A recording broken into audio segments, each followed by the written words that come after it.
Dann trinke ich auf euer Wohl und auf das gastliche Haus. Also, jetzt zum Wohl. Zum Wohl.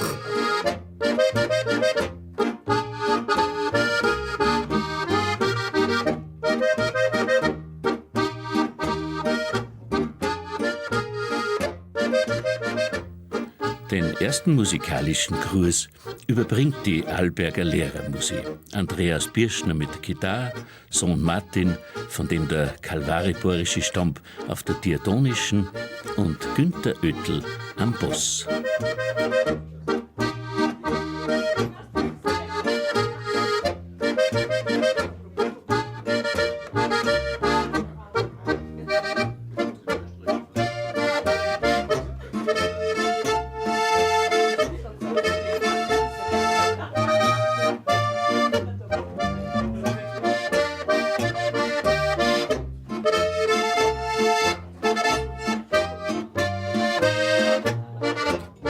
Mit dem Ende des 13. Jahrhunderts sind Familien und Sippschaften aus der heutigen Schweiz, die Walser, auch ins Lechtal gekommen. Mit eigenem Dialekt und besonderen bergbaulichen Fähigkeiten sind sie da sesshaft worden und haben das harte Leben auf über 1400 Meter Seehöhe gemeistert. Die Ortschaft hat noch bis ins 19. Jahrhundert Dannberg geheißen, bevor sich der aus Dannberg am Lech entstandene Name Lech durchgesetzt hat.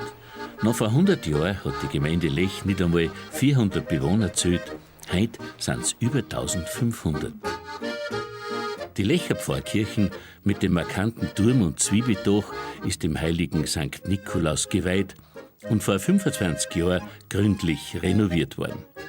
Die ältesten Fresken stammen noch aus dem 15. Jahrhundert und ein Großteil des Kircheninneren ist um 1790 im Landrokoko-Stil umgestaltet worden.